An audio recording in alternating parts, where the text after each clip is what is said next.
Just another routine mission. Why do they always say that before a mission? Of course it's routine. You haven't done anything yet. It's everything that happens along the way. The choices you make, the paths you choose, that turn the routine into anything but. Of course, that's how it started. A routine mission, answering a distress call. And look where that got me. We were testing out the Normandy, Captain Anderson's new ship, when the distress call came in. An Alliance patrol on Eden Prime had been attacked. They'd seen something they couldn't explain. And whatever it was massive. I hit the ground with my lieutenant, Caden Olenko. A good kid, loyal, by the book, with a talent for biotics. We came across the lone survivor of the patrol, Gunnery Chief Ashley Williams. A soldier to the core. Tough, disciplined, ready to take on whatever came her way.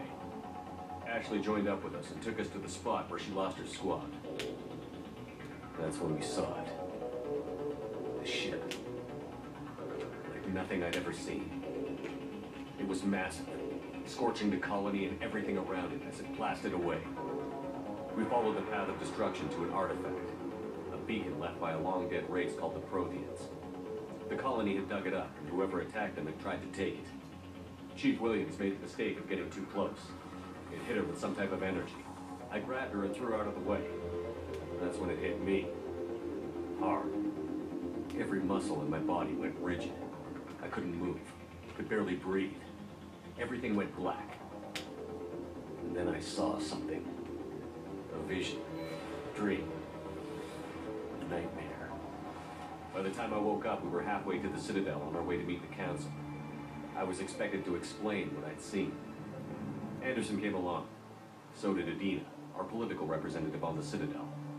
With those two heavyweights, it seemed reasonable we could persuade the Council that the ship we'd seen was a potential threat, as was the individual behind the attacks. The main suspect for the Eden Prime massacre was a Turian Spectre named Saren. He'd been seen by one of the survivors from the colony at Eden Prime, and there was some evidence to suggest that the ship was connected to Saren. But even Adina's pointed accusations weren't enough to convince the Council. They just couldn't believe one of their chosen elite Spectres could be guilty of something like that. They needed proof, which meant I needed proof. Fortunately, I wasn't alone in my search. Garrus, another Turian, wanted to help. A top agent for Citadel Security. Despite orders from his superiors that he shouldn't get involved, he told me he was suspicious of Saren, and he had some useful leads. More importantly, he was willing to share them.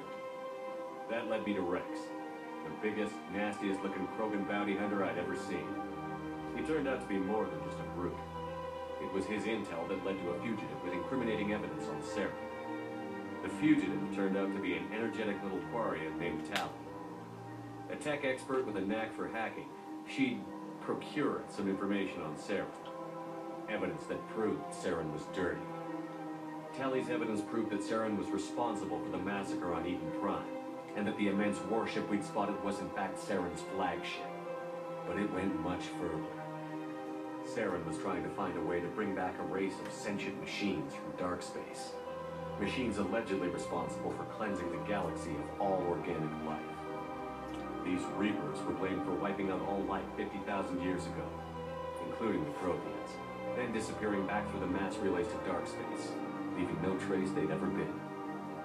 That explained why Saren was after the beacon, and it made some sense out of my visions. But not much else. We couldn't convince the Council that the Reapers were a threat, but they agreed Saren had to be stopped.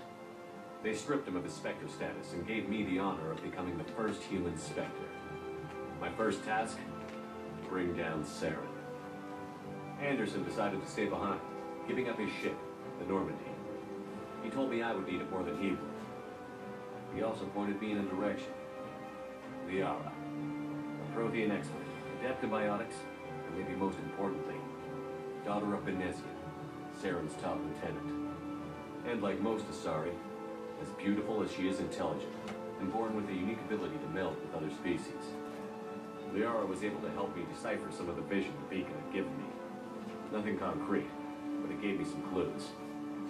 And a new appreciation for the Asari. Her technique for accessing my vision was unexpected, but not at all unpleasant.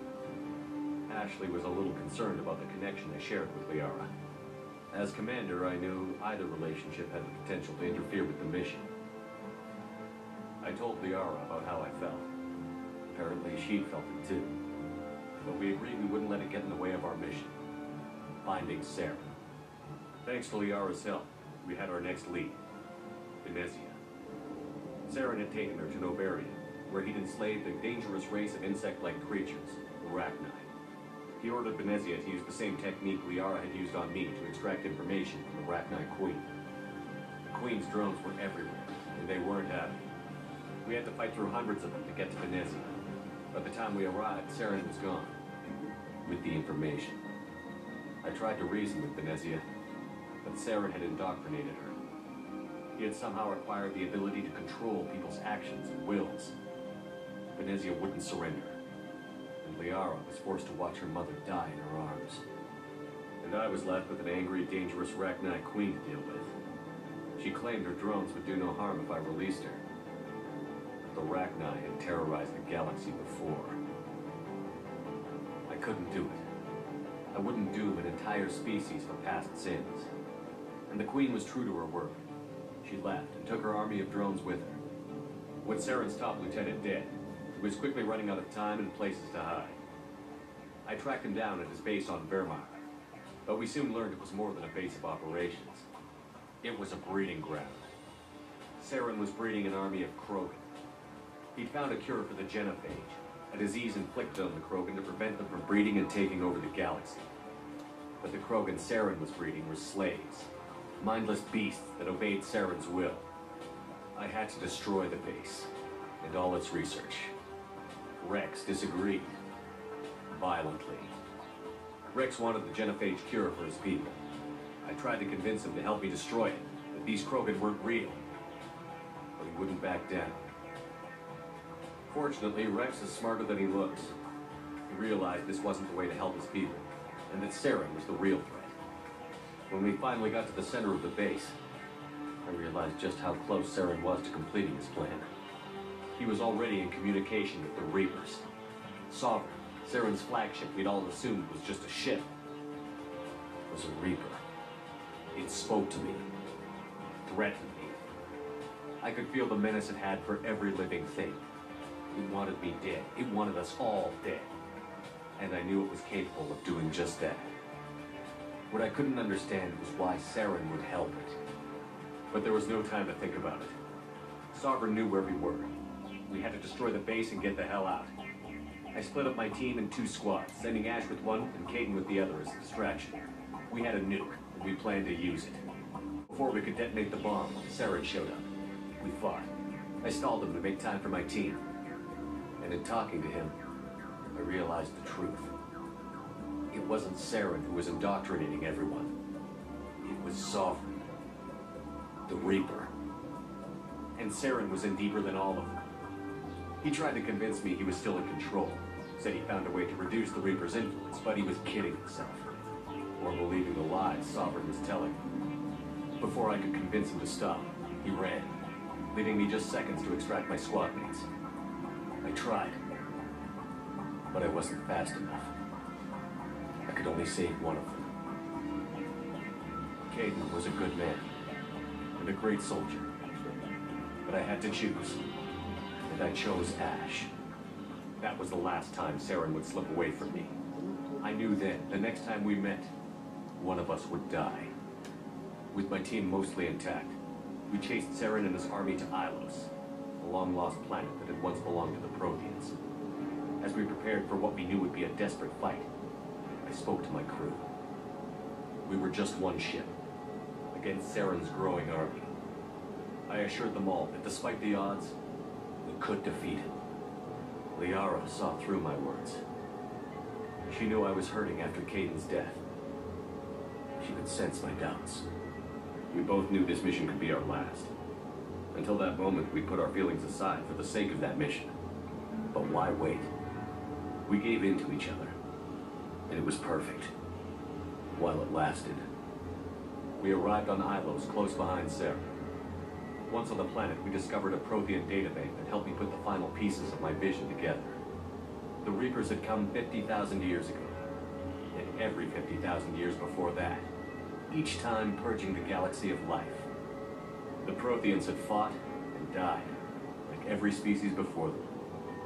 But a few survived long enough to leave a parting gift. The Protheans had discovered that the Citadel was the key to controlling the mass relays. By sabotaging the Citadel, they found a way to close the relays to dark space, slowing the Reapers' return, giving us the time we needed to find a solution to stop the Reapers once and for all. Saren knew this. He was leading his army to take control of the Citadel and re-establish the relays to dark space, bringing the waiting Reapers here to destroy us all.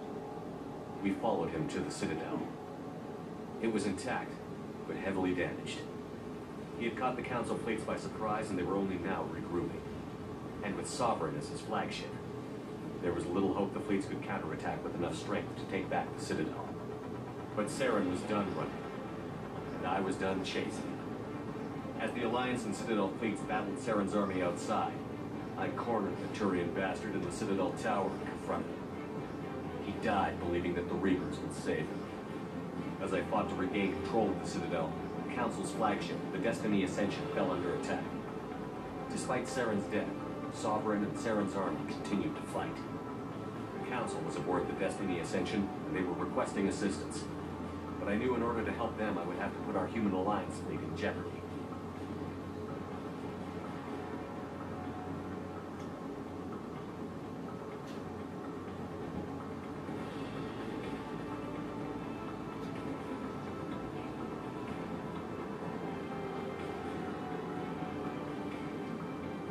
Had to be saved. They represented the hearts and minds of the galactic community. Without them, the fleets would be in disarray. Even with the Citadel back in my control, Saren defeated, and the Normandy leading the combined galactic fleet, the battle against Sovereign, a single Reaper, was relentless. It took the combined fleets of humanity and the other races, but in the end, Sovereign fell. But the costs were immense. While humanity's efforts in the war earned us our first seat on the Council, it was a hollow victory. The Reapers were still out there. I knew the fight was far from over, but as the one who'd led the fight against Saren, I was given new responsibilities. The choice of humanity's first council was left for me to decide. On the one hand, Udina, the lifetime politician. Ruthless and ambitious, he would easily navigate the political landmines that would soon be put in front of him. The other choice, Captain Anderson, the career soldier. Tough but fair, but a friend, and someone I could trust. Both great leaders in their own right. Anderson didn't want the job, which was a sure sign he'd be perfect for it. No ambition to get in the way. The war was over. The threat had passed. In time, the Council would rebuild itself. The Citadel could be repaired. Even the pain of lost friends would fade. But none of that mattered if the Reapers were still out there. And if they were all as powerful as Sovereign, we had to find a way to stop them. I had to find a way. I gathered my crew, took my ship, and went in search of answers. Officially, the Council would only say I was assigned to cleanup duty, rooting out any remnants of Saren's army. Just another routine mission.